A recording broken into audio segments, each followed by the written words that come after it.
Hello everyone. I'm Dr. Red, your science evangelist. I want to make people feel the joy of science. And I'm Mike, his friend. Today we're going to talk about quite familiar subject. We're going to talk about numbers. You can accomplish anything.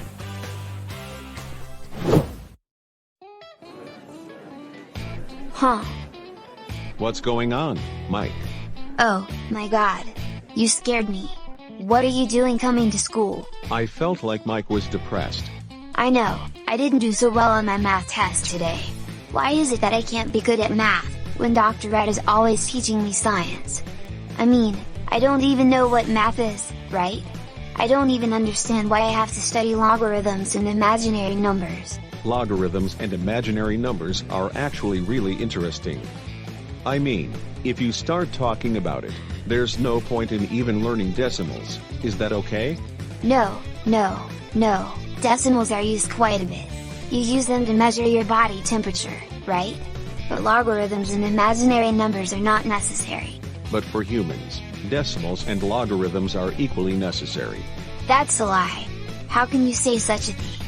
That's because humans invented decimals and logarithms at about the same time. Throughout history, humans have invented various numbers out of necessity. That's how mankind has made dramatic progress in science and technology. Therefore, decimals and logarithms, which were invented at the same time, can be said to be equally necessary. Alright. By the way, are you getting any money from the great logarithm guys? Who's the great logarithm guys? Well, let's take a look at the history of numbers today, shall we? After listening to today's talk, I'm sure you'll love numbers. Okay. It's going to be another long day. Hey! I'll start with a quote from the German mathematician Leopold Kronecker.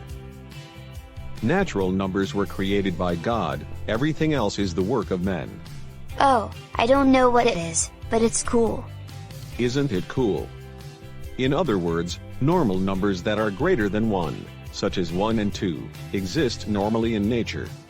Like 1 apple, or 2 cows. But it's a little strange to have -1 apple or 0.2 cows, isn't it? So, all numbers other than natural numbers were invented by humans. I see what you mean. Then, what do you think was invented after natural numbers? Let's see. If I think about it normally, negative numbers? Too bad. The next one is fractions.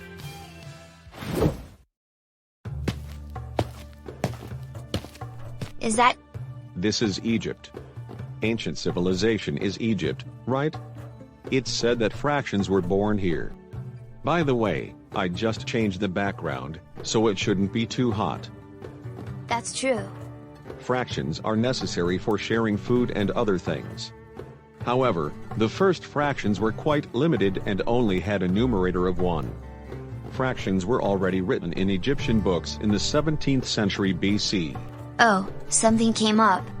I'll display this so you can understand the history of the numbers better. And now, more than 1,000 years have passed since then. Oh, already? Yes. After fractions, humans have been living on natural numbers and fractions for over 1,000 years. It's mind-boggling.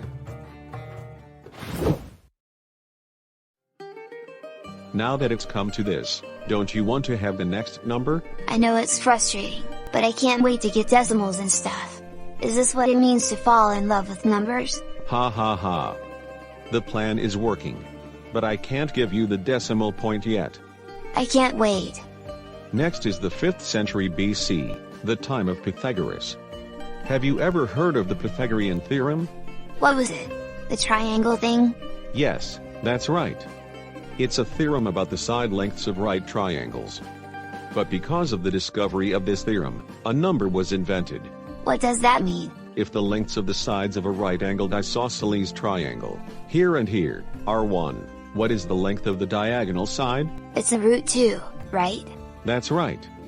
In other words, it's an irrational number. What's an irrational number? An irrational number is a number that cannot be expressed as a fraction. Isn't that a decimal?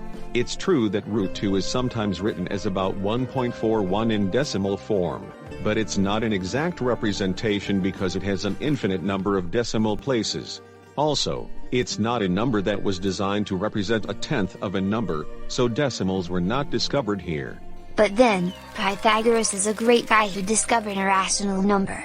I don't know if it was strictly Pythagoras who discovered it, but it seems to be true that the Pythagorean order he organized discovered it. What do you mean? The Pythagorean order was very secretive, and they strictly forbade leaking any inside information to the outside world. That's why Pythagoras and his organization are shrouded in great mystery. Pythagoras and many of his disciples were working day and night on mathematics at the organization. One day, one of his disciples, Hippasus, discovered that the number that squares to 2 is an irrational number. Hippasus is amazing. In the Pythagorean order, they were trying to find a way to express the number that squares to 2 using natural numbers and fractions. Of course, Pythagoras thought so, or rather, he thought he had to. But Hippasus denied that fractions can't be used to express things. Wow, so he challenged his boss. He was a hero. Pythagoras was looking for beauty in mathematics. And he just couldn't admit that numbers could not be represented by natural numbers and fractions. His state of mind was such that he could be called a madman. He kept denying irrational numbers. But Hippasus would not back down. At last, the Pythagorean order sank his disciple Hippasus in the Ionian Sea. I can't believe they killed Hippasus in a fight over math.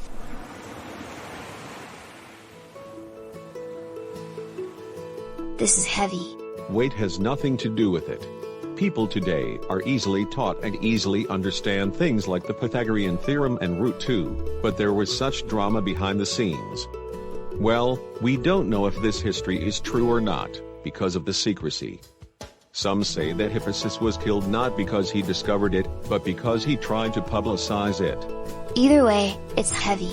When I learned the Pythagorean theorem, I didn't know that there was such a drama hidden in it, so I just listened to it with a huh. Math is also about studying the accumulation of thousands of years of human drama. Surely we can be a little more appreciative. Well, that's a bit of a long story. Next time, a few hundred years will pass again. It's really a grand story.